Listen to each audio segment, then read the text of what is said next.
Semangat bagi semuanya. Terima kasih telah bergabung dengan channel IBMW, media belajar bareng finance, riset, dan hospitality. Kita membahas revenue management RM dengan topik guest centric thinking pada sesi 23. Bila menurut Anda sesi ini bermanfaat, silakan tekan tombol subscribe, like, dan share sebagai dukungan dan pemotivasi untuk pengembangan channel ini. Terima kasih dan selamat mengikuti.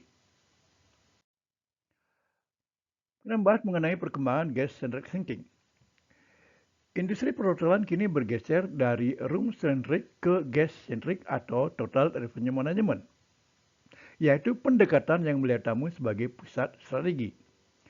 Fokusnya bukan hanya kamar, tetapi seluruh perjalanan tamu seperti upselling, cross-selling, F&B, spa, event, hingga loyalitas jangka panjang.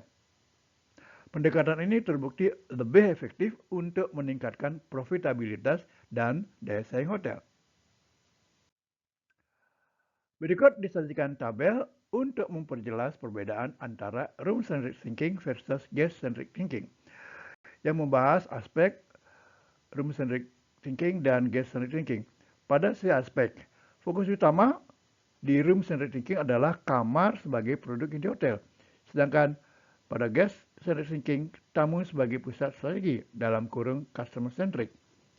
Selanjutnya pada aspek tujuan, room-centric thinking memaksimalkan okupansi dan pendapatan kamar, sedangkan guest-centric thinking memaksimalkan total revenue dari seluruh layanan hotel.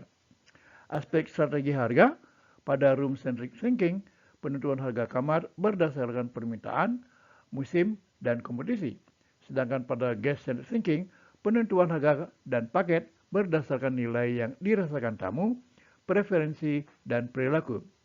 Selanjutnya pada aspek sumber pendapatan, pada room-centric thinking terbatas pada kamar, sedangkan pada guest-centric thinking, kamar plus F&B dalam kurung restoran dan bar, spa, meeting room, rekreasi, upselling, dan cross-selling.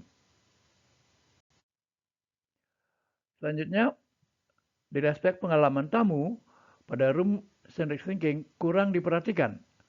Tamu dipandang sebagai tanda petik pengisi kamar. Sedangkan pada guest-centric thinking sangat diperhatikan. Tamu dipandang sebagai dalam tanda petik partner jangka panjang. Pada aspek forecasting dan analisis, pada room-centric thinking berbasis okupansi dan ADR dalam kurung average daily rate. Sedangkan pada guest-centric thinking berbasis total spend per guest, lifetime value, dan segmentasi tamu. Pada aspek keberlanjutan, cepat mencapai batas karena harga kamar tidak bisa terus dinaikkan pada room-centric thinking. Sedangkan pada guest-centric thinking lebih berkelanjutan karena diversifikasi sumber pendapatan dan loyalitas tamu. Pada aspek contoh implementasi, pada room-centric thinking, dynamic pricing kamar, dan channel management.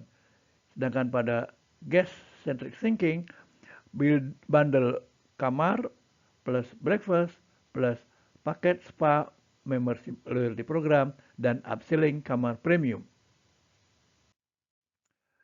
Simpulan, dengan kata lain, room-centric thinking adalah pendekatan tradisional yang fokus pada jasa kamar, sedangkan guest-centric thinking adalah pendekatan modern yang melihat tamu sebagai pusat dan berupaya memaksimalkan seluruh potensi revenue dari pengalaman mereka selama tinggal di hotel. Demikian akhir dari sesi ini. Terima kasih dan sampai jumpa.